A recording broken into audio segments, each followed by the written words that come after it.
அற்புத குழந்தை இயேசுவுக்கு மிகவும் பிரியமான சகோதர சகோதரிகளே, இந்த நவநாளினுடைய உன்னதமான ஒரு தலைப்பு இயேசுவே ஒரே மீட்பர், அவர் உண்மையிலே உலகின் மீட்பர் என்ற அற்புதமான கருத்தை முன்வைக்கிறது. பாருங்கள், அது ஞாயிற்றுக்கிழமை. ஒரு தாய், கணவனை இழந்த அந்த தாய் தன்னுடைய பிள்ளைகளை, 2 பிள்ளைகளை கண்ணியமாக பாங்கோடு வளர்த்தெடுக்கிறார்கள். கடினப்பட்டு உழைத்து வளர்த்தெடுக்கிற அந்த தாய் அந்த தினம் ஞாயிற்றுக்கிழமை குழந்தைகளை திருப்பலிக்கு அழைத்து வருகிறார்கள். வருகிற போது மனதிற்குள்ளே ஒரு சஞ்சலம், ஒரு எண்ணம் எழுகிறது. ஐயோ, இந்த பிள்ளைகளுக்கு ஒரு ருசியான ஒரு சாப்பாடு கொடுக்க முடியவில்லையே என்ற வருத்தமும் ஏக்கமும் அவர்கள் உள்ளத்தை கலங்கடிக்கிறது. ஆலயத்திற்கு முன்னதாக ஒரு கசாப்பு கடை, ஆட்டுக்கடை அங்கு இருக்கிறது. அந்த தாய் அந்த கசாப்பு கடைக்காரரிடம் சென்று, ஐயா, என் பிள்ளைக்கு, எங்கள் பிள்ளைகளுக்கு நல்ல உணவு கொடுக்க ஆசைப்படுகிறேன், கொஞ்சம் கறி கொடுத்து உதவ முடியுமா? கடைக்காரர் கத்தோலிக்க கிறிஸ்துவர் தான், கடன் திருநாள் திருப்பலிக்கு வர முடியாது, ஏன் வியாபாரம். அப்படிப்பட்டவர் கறி கொடுக்கிறேன், காசு கொடுங்கள் என்று கேட்கிறார். என்னிடம் காசு இல்லை, ஆனால் என் பிள்ளைகளை இப்படியாக ருசியான உணவு கொடுக்க வேண்டும் என்று ஆசைப்படுகிறேன். சரி, எனக்கு என்ன கொடுப்பீர்கள்? உங்களுக்காக நான் ஜெபிக்கிறேன் என்று சொல்கிறார். சரி, ஜெபித்து விட்டு வாருங்கள் என்று அனுப்பி வைக்கிறார்கள். அப்பொழுது ஆலயத்திற்கு வருகிறார்கள். ஞாயிற்று கடன் திருநாள் திருப்பலியிலே முழுமனதோடு பங்கெடுத்து அந்த கடைக்காரருக்காக ஜெபித்து விட்டு வீடு திரும்புகிற போது கடைக்கு சென்று கறியை கேட்கிறார்கள். அப்போது அந்த கடைக்காரர் அந்த தாயிடம் கேட்கிறார், என்ன வேண்டிக் கொண்டீர்கள்? நீங்கள் நன்றாக இருக்க வேண்டும், வியாபாரம் நன்றாக ஜொலிக்க வேண்டும், உங்கள் பிள்ளைகளையெல்லாம் கரை சேர்த்து அவர்களுக்கு எதிர்கால வாழ்க்கையை கடவுள் அமைத்து கொடுக்க வேண்டும் என்று உங்களுக்காக வேண்டிக் கொண்டேன் என்று சொல்கிறார்.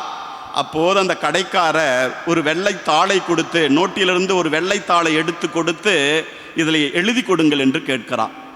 எழுதி கொடுக்கிறார். எழுதி கொடுத்தவுடன், இந்த வெள்ளைத்தாளை தராசு தட்டில் வைக்கிறேன், எவ்வளவு கறி பிடிக்குமோ அவ்வளவு கறிகளையும் உனக்கு கொடுக்கிறேன் என்று சொல்கிறார். நடக்குமா? அந்த அம்மா புன்முறுவலோடு சரி என்று தலையை ஆட்டுகிறார். அந்த கடைக்காரர் அந்த எழுதிய அந்த தாளை தராசு தட்டிலே ஒரு பக்கம் வைக்கிறார், இன்னொரு பக்கம் தராசு கல்லை எடுத்து விட்டு கறியை போட்டு வைக்கிறார். 1 கிலோ வைக்கிறார். அந்த தாள் வைக்கப்பட்ட, வெள்ளைத்தாள் வைக்கப்பட்ட தராசு தட்டு கீழே இருக்கிறது. 2வது கிலோவும் எடுத்து வைக்கிறார். அந்த தராசு தட்டு நகராமல் அப்படியாக இருக்கிறது. 3வது கிலோ எடுத்து வைக்கிறார். அப்போதுதான் அந்த தராசு தட்டு, அந்த வெள்ளைத்தாள் வைத்த அந்த தராசு தட்டு கொஞ்சம் அசைவு கொடுத்து கொஞ்சம் எழுகிறது. ஆனால் கறி இன்னும் மேலே இருக்கிறது. அன்புக்குரியவர்களே, கடைக்காரர் தராசு தட்டிலே கடை எல்லை வைத்து, கல்லை வைத்து கடவுளை எடை போடலாம் என்று நினைக்கிறார். ஆனால் அங்கு நடந்த அற்புதம் என்ன? தாள்தான், வெள்ளைத்தாள் தான் அங்கு கனமாக இருக்கிறது. கடவுள் அங்கு இருக்கிறார் என்பதை அந்த கடைக்காரரை உணர்ந்து கொள்கிறார். இயேசு ஆண்டவர் என்னை காக்கிறார், என்னை மீட்கிறார், இந்த அற்புதம் நிகழ்ந்தது என்பதை உணர்ந்து அவருக்கு அந்த 3 கிலோ கறியும் அந்த அம்மாவிடம் கொடுத்து, உன் பிள்ளைகளுக்கு நன்றாக சமைத்து கொடுத்து அனுப்பி வைக்கின்றார். அன்புக்குரியவர்களே, இப்படிதான் அநேக ஜனங்கள் நம்முடைய கடமையை செய்யாமல், கடவுளை நினையாமல், கர்த்தரை ஏனோ தானோ என்று நினைத்து வாழ்கிற பாங்கு மனம் சென்று கொண்டுதான் இருக்கிறது.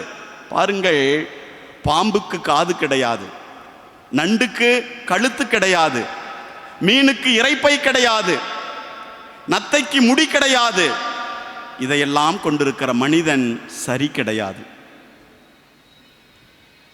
கடவுள் இந்த அழகான உலகத்தை படைத்தார், இயற்கை தோற்றத்தை படைத்தார், வளங்களை படைத்தார், உயிரினங்களை படைத்தார், மனிதனையும் தன்னுடைய சாயலாக படைத்தார். தொடக்க நூல் புத்தகம் 1ஆம் அதிகாரம் 26 எடுத்து வாசிக்கிற பொழுது இத்தகைய ஒரு வாக்குத்தத்தத்தை தான் நாம் வாசிக்கின்றோம். அப்படிப்பட்ட கடவுள் மனிதனுக்கு சுதந்திரத்தை கொடுத்து அந்த ஏதோன் தாட்டத்திலே சந்தோஷமாக இருங்கள் என்று அனுப்பி வைக்கிறார். ஆனால் கட்டளையிட்டு அனுப்பி வைக்கிறார். அந்த ஏதோன் தோட்டத்தில் இருக்கிற அந்த நடுமரத்தின் கனியை மட்டும் சாப்பிட வேண்டாம், நீங்கள் பறித்து சாப்பிட வேண்டாம் என்று கட்டளையிடுகிறார். ஆனால் சாத்தானுடைய சூழ்ச்சி, பாம்பினுடைய சூழ்ச்சி, அவர்கள் அந்த கனியை பறித்து சாப்பிட்டு விடுகிறார்கள். கடவுளுடைய தண்டனைக்கு, சாபத்திற்கு உள்ளாகி விடுகிறார்கள். கடினமாக உழைத்து அவர்கள் வாழ வேண்டியதாக ஆகிவிடுகிறது. இதோ அந்த பழைய ஏற்பாட்டிலே இஸ்ராயல் மக்கள் இப்படியாக கடுமையான உழைப்புக்கும் கஷ்டத்திற்கும் நஷ்டத்திற்கும் வாழ்க்கை போராட்டத்திற்கும் உள்ளாகுகிறார்கள். மனம் போன போக்கிலே, கால் போன போக்கிலே அவருடைய எண்ணங்கள் நினைக்கிறதே அதற்கேற்றவாறு தீய வாழ்க்கை, சாத்தானுடைய வாழ்க்கையை வாழ ஆசிக்கிறார்கள். என்ன நடந்தது? அடிமைதனம் அவர்களை ஆட்கொள்கிறது. அடிமைதனம் அவர்களை ஆட்கொள்கிறது. துன்பம் அவர்களுக்கு நாளுக்கு நாள் அதிகரித்துக் கொண்டே போகிறது. எதிரியின் தாக்குதல் அச்சுறுத்தி கொண்டே இருக்கிறது. எல்லா தீமைகளுக்கும் அவர்கள் உள்ளாகி விடுகிறார்கள். திருப்பாடல் ஆசிரியரை நாம் எடுத்து வாசிக்கிற போது 72:4 பார்க்கிறோம். அந்த இஸ்ராயல் மக்கள் எகிப்திலிருந்து, அடிமைதனத்திலிருந்து கடவுள் மீட்பதாக பார்க்கிறோம். ஏன் இன்னும் சொல்லப்பட வேண்டும் என்றால், கடவுள் தன்னால் அழைக்கப்பட்ட மக்களை, இந்த மக்களை சரி செய்வதற்காக அனுப்பி வைக்கிறார். ஆபிரகாமை அனுப்புகிறார், ஈசாக்கை அனுப்புகிறார், யாக்கோப்பை அனுப்புகிறார், எல்லா இறைவாக்கினரையும் அனுப்புகிறார், அரசர்களை அனுப்புகிறார், நீதி தலைவர்களை அனுப்புகிறார். இந்த மக்கள் திருந்துவதாக, அவருடைய பேச்சுக்கு, குரல்களுக்கு செவிமடுப்பதாக இல்லை.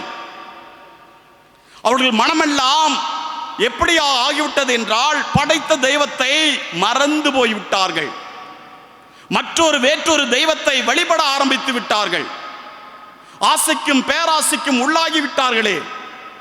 இவர்கள் இன்னும் எந்த அளவுக்கு துன்பத்தை அனுபவித்தார்கள் என்றால், யோசுவா புத்தகம் 10ஆம் அதிகாரம் 6வது வசனத்தை எடுத்து வாசிக்கிற பொழுது, கிபையோன் மக்கள் அந்த யோசுவாவிடம் கெஞ்சி கேட்கிறார்கள், உம் பணியாளர்கள் நாங்கள் துன்பப்படுகிறோம், வேதனைப்படுகிறோம், அக்கிரமத்திற்கும் அநியாயத்திற்கும் உள்ளாகி வேதனைப்படுகிறோம், எங்களை காப்பாற்றுவதற்கு வாரும், உதவி செய்யும் என்று கேட்கிறார்கள். அப்போது யோசுவா நம் தெய்வத்திடம் இந்த மக்களுக்காக, இந்த ஜனங்களுக்காக, எதிரிகளுடைய பிடியிலிருந்து இந்த மக்கள் விடுதலை பெற வேண்டும் என்பதற்காக, அவர்களை மீட்டுக் கொள்வதற்காக தெய்வத்திடம் மன்றாடுகிறாரே பாருங்கள். இன்னும் பார்க்கிற பொழுது திருப்பாடல் 138 நாம் எடுத்து வாசிக்கிற பொழுது, இந்த ஜனங்கள் எல்லா தீமைகளுக்கும் உள்ளாகி விடுகிறார்களே. எல்லா தீமைகளிலிருந்தும் கடவுள் காக்கிறார், மீட்கிறார் என்பதை தான் இங்கு எடுத்து காட்டப்படுவதாக பார்க்கப்படுகிறது.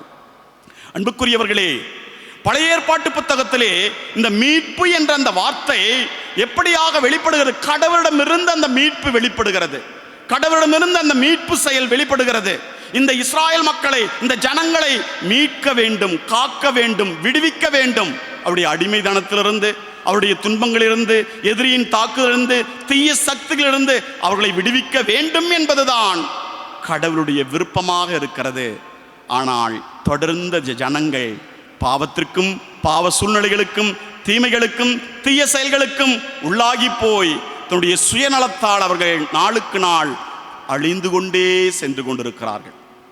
இப்பொழுதுதான் அவர் இந்த உலகத்தின் மீது அன்பு கொண்டவராக, ஆளப்பட்ட அன்பு கொண்டவராக, இந்த உலகத்தின் மீது அதிக அக்கறையும் அன்பும் கொண்டவராக நாம் வாசிக்கின்றோமோ? யோவானுடைய நற்செய்தியிலே 3ஆம் அதிகாரம் 16, 17 எடுத்து வாசிக்கிற பொழுது, ஆண்டவர் இந்த உலகத்தின் மீது அன்பு கொண்டு தம் ஒரே மகனை இந்த உலகத்தை மீட்கும் அளவுக்கு, உயிரை கொடுக்கும் அளவுக்கு அனுப்பி வைக்கிறாரே. அப்படியாக அனுப்பி வைக்கிற நம் தேவன்தான் நம் ஆண்டவர் இயேசு கிறிஸ்து. அவரே ஒரே மீட்பர். அவர் உண்மையிலேயே உலகின் மீட்பர். Price the Lord, praise the Lord. இயேசுவுக்கே புகழ், இயேசுவுக்கே நன்றி. மரியே வாழ்க, மரியே வாழ்க. அன்புக்குரியவர்களே, இவ்விடத்திலே பாருங்கள், அந்த வானகத்திலே ராயப்பர் புனிதர்கள் எல்லாம் இருக்கிறார்கள். மோட்சத்திற்கு அந்த விண்ணகத்திலே நிறைய ஜனங்களும் இருக்கிறார்கள். ஒரு நாள் திடீரென்று ஆரவாரம், கைத்தட்டல், பேண்ட் வாத்தியம் எல்லாம் ஆடம்பரமாக ஒருவர் உள்ளே வருகிறார். அவருக்கு வரவேற்பு கொடுக்கிறார்கள். அந்த விண்ணக வாயிலே பேதுருடைய தலைமையிலே இந்த நிகழ்ச்சியானது நடைபெற்று கொண்டிருக்கிறது. அப்போது விண்ணகத்திற்கு வந்த அந்த மோட்சத்திற்குள் இருக்கிற தாமஸ், ஆல்வா, இவர்களெல்லாம் இது நியாயமா ராயப்பரே, எங்களுக்கெல்லாம் இந்த வரவேற்பு இல்லை, இந்த தடபுடலான வரவேற்பு இல்லை, ஆனால் இவருக்கு இத்தகைய ஒரு வரவேற்பை கொடுக்கிறீர்களே, இவர் யார் என்று கேட்கிற போது பேதுரு சொல்கிறார், இவர் ஒரு குருவானவர். பல ஆண்டுகளாக இந்த மோட்சத்திற்குள்ளே, இந்த விண்ணக வாயிலுக்குள்ளே எந்த குருவானவரும் வரவில்லை, இந்த குருவானவர் வந்திருக்கிறார். ஆகவே இவருக்கு இத்தகைய ஒரு வரவேற்பு ஏன் என்று கேட்கிற போதுதான் பேதுரு சொல்கிறார், இயேசுனுடைய மறுரூபம், இயேசுனுடைய பிரதிநிதி, அந்த கல்வாரி திருப்பலி நிறைவேற்றுகிற இந்த குருக்களுக்கு கொடுக்கிற மரியாதை, அத்தனை ஆத்மாக்களையும் காப்பாற்றி இருப்பாரே, அந்த ஆத்மாக்கள் மீட்கப்படுவதற்காக அறிவுரை சொல்லி இருப்பாரே, இறை வார்த்தையை போதித்திருப்பாரே, அப்படிப்பட்ட அந்த குருவானவருக்கு இந்த தகுந்த ஒரு வரவேற்பு என்று சொல்கிறார்கள். எல்லோரும் ஜோரா கைத்தட்டினார்கள். விண்ணகத்திலிருந்து நீங்களும் இப்பொழுது விண்ணகத்தில் இருக்கிறீர்கள் என்பதை நம்மால் உணர முடிகிறது. நீங்கள் விண்ணகத்தில் தான் இருக்கிறீர்கள். ஏனென்றால் மீட்பராம் இயேசு கிறிஸ்துனுடைய இந்த கல்வாரி பலியிலே நீங்கள் இணைந்திருக்கிறீர்கள். பாருங்கள், விண்ணகத்தில் இருப்பதுதான் உங்களுடைய சாட்சியம், உங்களுடைய நம்பிக்கை, உங்களுடைய கிறிஸ்துவ வாழ்வு, உங்களுடைய நம்பிக்கைக்குரிய வாழ்வு. இத்தகைய வாழ்க்கையை நாம் தொடர்ந்து வாழ ஆசைப்பட வேண்டும். இந்த குருக்கள் மட்டுமல்ல, இந்த குருத்துவ பணி மட்டுமல்ல, இந்த மீட்பு செயலிலே நீங்களும் பங்கெடுக்கிற போது, தனி குருத்துவம் பொது குருத்துவம் இணைந்து செயல்படுகிற போது, இயேசு ஒருவரே மீட்பர் என்ற செயலை, போதனை, வாழ்வை பிறருக்கும் காட்டுகிற போது அங்கு விண்ணகம் எப்பொழுதுமே மகிழ்ந்திருக்கும். இன்று இந்த ஆலயத்திற்குள்ளே, இந்த பேராலயத்திற்குள்ளே அற்புத குழந்தை இயேசுவின் இந்த நவநாள் திருப்பலியிலே பங்கெடுக்கிற நாம் ஒவ்வொருவருக்குமே அந்த மாட்சிமை, அந்த விண்ணக கதவு, அந்த மீட்புக்குரிய செயல்கள் காத்திருக்கிறது என்பதை உணர்ந்து தொடர்ந்து வாழ்வோம். அன்புக்குரியவர்களே, ஒரு தந்தை தன்னுடைய மகனுக்காக ஒரு புதிய காரை வாங்குகிறார். அந்த கார் தன்னுடைய மகனையும் அந்த காருக்குள்ளே அமரச் செய்து அவர் பயணிக்கிறார். ஓட்டிக்கொண்டு சென்று கொண்டு இருக்கிற போது பிள்ளைக்கு, மகனுக்கு ஒரு ஆசை வந்து விடுகிறது. அப்பா, நீங்களே ஓட்டிக்கொண்டு செல்கிறீர்கள், நானும் இந்த காரை ஓட்டட்டுமா என்று கேட்கிறார். தந்தை தயங்குகிறார்.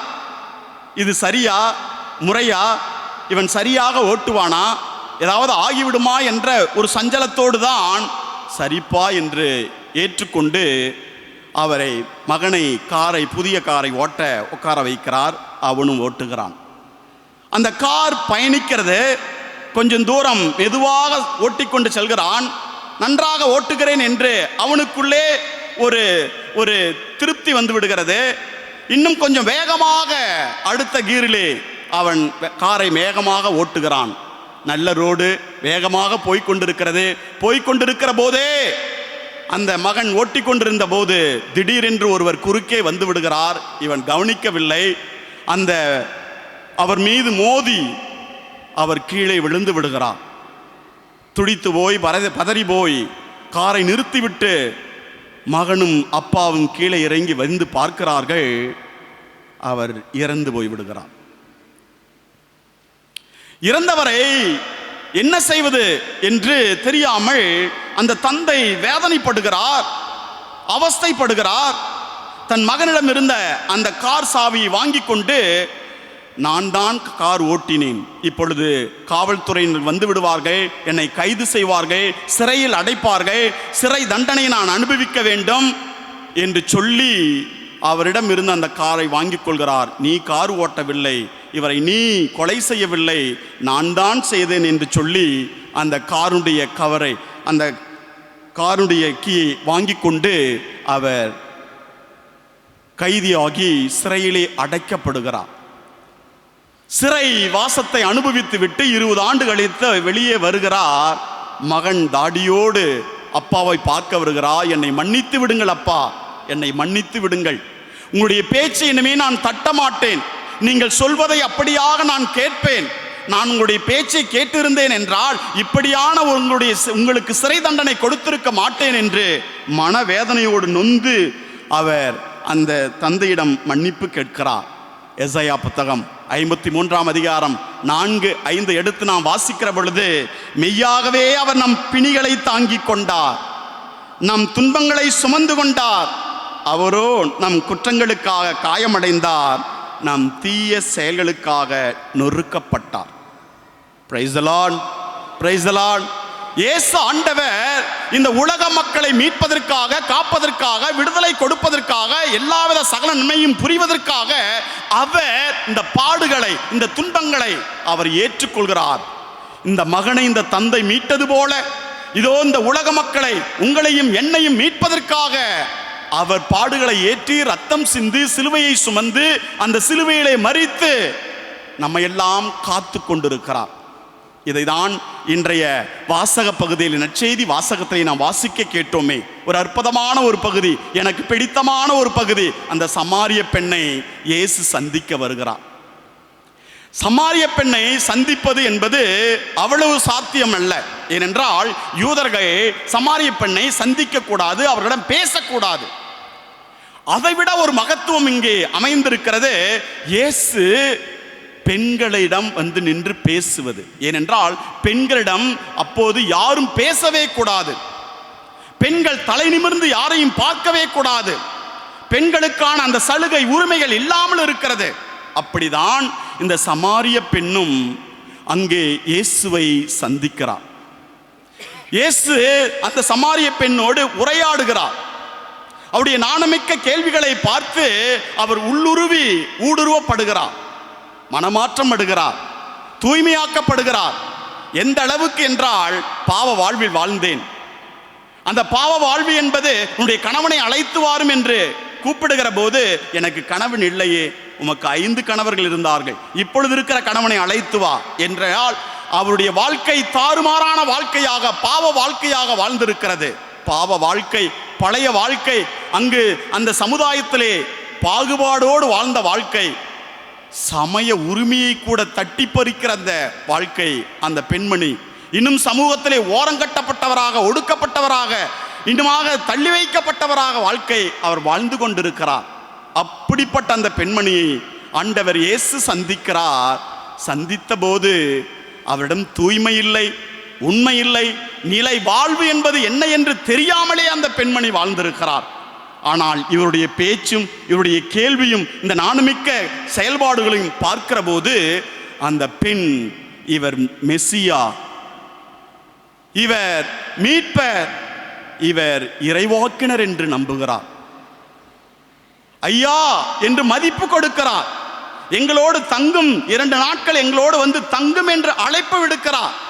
அப்படிப்பட்டவர் அவர் மீட்பராக இருக்கிறார், மெசியாவாக இருக்கிறார், இறைவாக்கினராக இருக்கிறார் என்று அவர் நம்பி, தான் நம்பியதை தன்னோடு இருக்கிற, தன் ஊரில் இருக்கிற சக சமாரியர்களிடம் பலரிடம் போய் பகிர்ந்து கொள்கிறார். நான் சொல்லாததையே அவர் சொல்கிறாரே, அப்படி என்றால் அவர் எப்படிப்பட்டவர்? அவர் மெசியா, அவர் மீட்பர் என்று நம்பி தன் மக்களிடம் அதை பகிர்ந்து கொள்கிறார். அந்த மக்கள் என்ன செய்கிறார் பாருங்கள். நீர் சொல்வதனால் நான் அவரை நம்பவில்லை, அவரை நாங்கள் கேள்விப்பட்டோம், அவரை பற்றி எங்களுக்கு தெரியும் என்று அவர்களும் சேர்ந்து சொல்கிறார்கள். அந்த சமூகம், அந்த சமாரிய மக்கள் இயேசுவால் மீட்கப்பட்டவர்களாக, காப்பாற்றப்பட்டவர்களாக, அவர்களின் வாழ்க்கையிலிருந்து விடுதலை பெற்று ஒரு புதிய வாழ்க்கை, ஒரு புனித வாழ்க்கை, ஒரு நல்ல வாழ்க்கை வாழ்வதற்கு அடியெடுத்து வைத்து சென்று கொண்டிருக்கிறார்கள். இறுதியாக அந்த சமாரிய பெண்கள் எல்லோரும் சேர்ந்து இயேசுவுக்கு சொன்ன அந்த வாக்குத்தத்தம் இதுதான். அதுதான் இன்று யோவான் நற்செய்தி 4ஆம் அதிகாரம் 42வது வசனத்திலே வாசிக்க கேட்டோமே. அவர் உண்மையிலே உலகின் மீட்பர். Price the Lord, praise the Lord. இயேசுவுக்கே புகழ், இயேசுவுக்கே நன்றி. மரியே வாழ்க, மரியே வாழ்க. அன்புக்குரியவர்களே, இந்த புதிய ஏற்பாட்டிலே மீட்பராக நம் ஆண்டவர் இயேசு வருகிறார். பிறப்பின் வழியாக இதோ இன்னுமாக மீட்பர் வந்துவிட்டார் என்று இன்று பதிலுரை பாடலின் வழியாக பாடி கேட்டது போல, நற்செய்தி வாசகம் மத்தேயு நற்செய்தி 1ஆம் அதிகாரம் 21வது வசனத்தில் கூட இதோ உலகின் மீட்பர் இயேசு என்றால் உலகின் மீட்பர், இந்த உலகத்தை மீட்க வந்த கடவுள் என்பதை அவர்கள் நம்புவதாக எடுத்து பார்க்கப்படுகிறது. சக்கேயனுடைய வாழ்க்கையும் சற்று உற்று நோக்குங்கள். அந்த வரி தண்டுபவர், இவர்கள் யாரோடும் பேசக்கூடாது, பழகக்கூடாது, ஒன்றுக்கும் உதவாதவர்கள் என்று கூட ஓரங்கட்டப்பட்டவர்களாக இருக்கிறார்கள். அப்படிப்பட்ட அந்த மனிதரை கூட கடவுள் இயேசு அவரை தொட்டு, சக்கேவி கீழே இறங்கி வா, இதோ இன்று உன் வீட்டிற்கு மீட்பு உண்டாயிற்று என்று சொல்கிறாரு. லூக்கா நற்செய்தி 19ஆம் அதிகாரம் 9வது வசனத்திலே நாம் இப்படியாக வாசிக்கிறோமே. அப்படிப்பட்ட மனித இறைமகன் மெஸ்ஸியா உலக மீட்பராக இருக்கிறார். இன்னும் தொடர்ந்து பார்க்கிற பொழுது பேதுருடைய வாழ்க்கையிலே நாம் பார்க்கிறோம், இறைமகன் என்று இயேசுவை அறுதியிட்டு சொல்லி அவர் ஆளப்பட்ட அவர் மீட்பர் என்பதை உறுதிப்படுத்துகின்றார். இன்னும் திருத்தூதர் பணிகளை நாம் பார்க்கிற பொழுது பவுலும் சீலாவும் சிறையிலே அடைக்கப்படுகிறார்கள். நற்செய்தி பணிக்காக சென்றவர்கள் சிறையிலே அடைக்கப்படுகிறார்கள். சிறைவாசம் அனுபவிக்கிற போது அந்த கதவு திறந்தது. ஆச்சரியத்தோடு அவர்கள் மீட்கப்பட்டார்கள். தொடர்ந்து வெளியிலே வந்து தன்னுடைய நற்செய்தி பணியை, அவர்கள் இறைமகன் பணியை தொடர்ந்து ஆற்றுவதற்காக செல்கிறார்கள். இன்னும் நாம் பார்க்கிற பொழுது 38 ஆண்டுகளாக இரத்தப்போக்கோடு கிடந்த அந்த பெண்மணியை பாருங்கள். 38 ஆண்டுகளாக பெத்சாய்தா என்ற அந்த குளத்திலே 5 மண்டபங்களுடைய ஒன்றாக கூடி இருக்கிற அந்த குளத்திலே கடவுளுடைய தூதர்கள் வந்து அந்த தண்ணீரை கலக்குகிற பொழுது யாரெல்லாம் அந்த குளத்திற்குள்ளே இறங்கி தண்ணீரை தொட்டு குளித்து விட்டு வெளியிலே வருகிறார்களோ அவர்கள் நோயினால் பீடிக்கப்பட்டு இருக்கிறார்கள் என்றால் அப்படியாக அவர்கள் குணமாகுகிறார்கள். அப்படியாக குணமாக வேண்டும் என்ற ஆசையோடு, ஆவலோடு, ஏக்கத்தோடு காத்து கொண்டிருந்த அந்த பெண்மணி 38 ஆண்டுகளாக அந்த இரத்தப்போக்கோடு இருக்கிறார்கள். அப்போது அவர் கேட்கிறார், யாரும் உமக்கு உதவி செய்யவில்லையா? நான் உதவி செய்கிறேன் என்று சொல்லி அந்த தண்ணீரிலே அவரை தொட்டு அவர்கள் குளிப்பாட்டி விட்டு அவர் வெளியிலே வருகிற போது அவர் குணம் பெறுகிறார்கள், நலம் பெறுகிறார்கள்.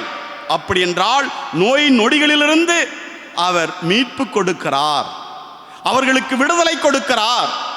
இதோ பார்வையற்ற பர்த்திமேயு, இயேசுவே தாவீதின் மகனே என் மேல் இரங்கும் என்று சொல்லி கேட்டபோது, கெஞ்சிய போது இயேசு அவர் மீது இரக்கம் கொண்டு பார்வையற்ற இருந்த அவருக்கு மீட்பு கொடுத்து பார்வை பார்க்க செய்கிறாரே, அப்படியான ஒரு மகத்துவத்தை ஆண்டவர் இயேசு மட்டுமே செய்ய முடியும் என்பதை தான் இவை சுட்டி காட்டுகிறது. அன்புக்குரியவர்களே, இதோ நம்முடைய திருத்தந்தையும் கூட லியோ அவர்கள் அன்னை மரியாள் மீட்பரா, அன்னை மரியாள் இணை மீட்பரா இல்லை என்று சொல்லியிருக்கிறார்கள். ஏன் நீங்களும் நானும் சொல்லலாம், அல்லது இதுவரை நாம் சொல்லி இருக்கலாம், இயேசுவை பெற்றெடுத்த தாய் மீட்பராக இருக்கலாம், ஏன் அட்லீஸ்ட் இணை மீட்பராகவாது இருக்கலாமே என்று சொல்லலாம். ஆனால் இவர் இறைமகன், மெஸ்ஸியா, இந்த உலகத்தை மீட்க வந்த மகன். இவர் பாடுகள் பட்டு ரத்தம் சிந்தி இந்த உலகத்தை மீட்டார் என்பதுதான் உண்மை. இந்த தெய்வத்தை தாண்டி வேற எந்த ஒரு தெய்வமும் இந்த உலகத்தை மீட்க முடியாது, இந்த உலகத்தை காப்பாற்ற முடியாது, இந்த உலகத்தை வழிநடத்த முடியாது. இந்த உலக மக்களை இந்த சிரமங்களிலிருந்து, பாவத்திலிருந்து, இன்னும் பல்வேறு சுமையிலிருந்து, அடிமை தனத்திலிருந்து எவராலும் மீட்க முடியாது. இவரால் அன்றி எவராலும் மீட்பு இல்லை என்பதுதான் 100க்கு 100 உண்மை.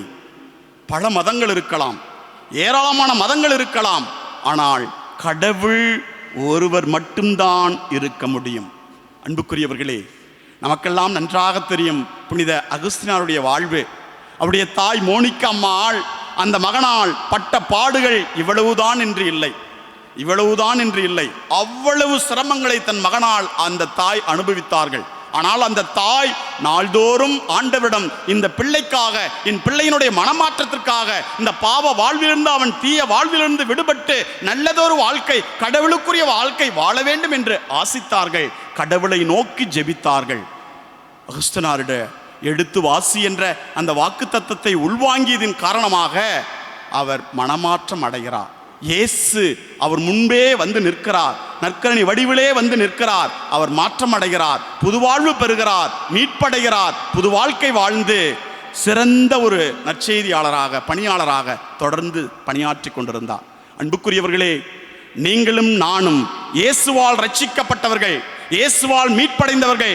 ஞானஸ்நானத்தின் வழியாக, அருட்சாதன கொண்டாட்டத்தின் வழியாக நாம் மீட்படைந்திருக்கிறோம். அந்த மீட்பரை நாம் பற்றி கொண்டு நம்பிக்கொண்டு வாழ்ந்து வந்து கொண்டிருக்கின்றோம். இதோ நீங்களும் நானும் செய்ய வேண்டிய ஒரே காரியம் இயேசுவை சந்திப்பது, இயேசுவை நாம் அனுபவிப்பது, இயேசுனுடைய அன்பை நாம் அனுபவித்து பிறருக்கும், தனக்கு மட்டுமல்ல பிறருக்கும் கொடுத்து வாழ்வது, அப்படியான ஒரு காரியங்களை நாம் நாள்தோறும் செய்கிறோம் என்றால் நாம் இயேசுவின் பிள்ளைகள், இயேசுக்குரிய மக்கள், இயேசுனுடைய நம்பிக்கையாளர்கள். இயேசு நம்மை தொடர்ந்து ஆசீர்வதித்துக் கொண்டே இருக்கிறார். அவர் நம்மை முன்னும் பின்னும் அரணும் கோட்டையுமார்ந்து காவல் செய்து நம்மை கரம் பிடித்து வழிநடத்துபவராக இருப்பார். உங்கள் ஒவ்வொருவரையும் நான் உள்ளங்கையிலே தாங்கியிருக்கிறேன். உங்கள் கால்கள் இடறிவில்லாதபடி நான் உங்களை கரம் பிடித்து வழிநடத்துவேன் என்ற வாக்குத்தத்தத்தின் வழியாக மீட்டுக்கொண்ட தேவன் உலகம் முடியும் வரை எந்நாளும் நம்மோடு இருப்பார். நமக்காக விண்ணகம் காத்திருக்கிறது. ஏன்? அவருடைய மீட்பிலே நாம் பங்கெடுத்திருக்கிறோம். கண்களை மூடுவோம். கர்த்தரை, மீட்பரை நாம் நினைப்போம். அவரே உண்மையிலே உலகின் மீட்பர். இதோ அந்த பாடல் வழியாக பாடி ஒரு ஜெபத்தை ஏறெடுத்து, ஆண்டவரே நீர் எங்களை மீட்கிறீர், எங்களை நீர் எல்லாவித அடிமைத்தனத்திலிருந்து விடுவிக்கின்றீர், இதோ எங்களை பாவங்களிலிருந்து நீங்கள் தூய்மைப்படுத்துகிறீர் என்ற உன்னதத்தை உணர்ந்து இந்த பாடலை பாடி, அவரே எல்லாவித நேரத்திலும், எல்லாவித சூழ்நிலையிலும், சோதனை நேரத்திலும், இக்கட்டான நேரத்திலும், பிரச்சனைக்குரிய நேரத்திலும் அவர் நமக்கு முன்னும் பின்னும் அரணுக்கோட்டையாக இருந்து காவல் செய்து நம்மை வழிநடத்துவார் என்ற பாடலை நாம் உணர்ந்து பாடி ஒப்பு கொடுத்து ஜெபிப்போமா?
சோதனைகள் வந்தாலும், 1000 பிரச்சனைகள் வந்தாலும் அஞ்சாது என்று தேற்றுகிறவராக இருக்கிறார்.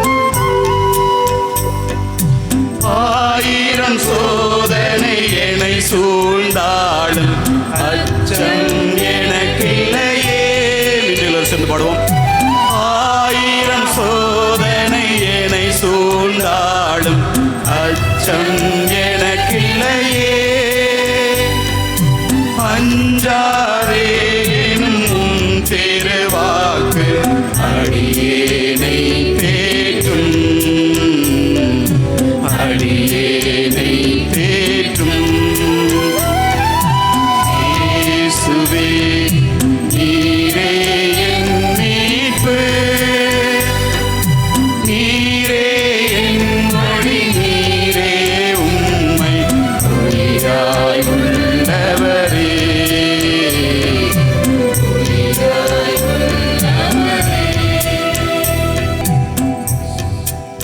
இயேசுவே நீரே எங்களுக்கு மீட்பராக இருக்கிறீர், நீரே இந்த உலகத்தை மீட்பவராக இருக்கிறீர்.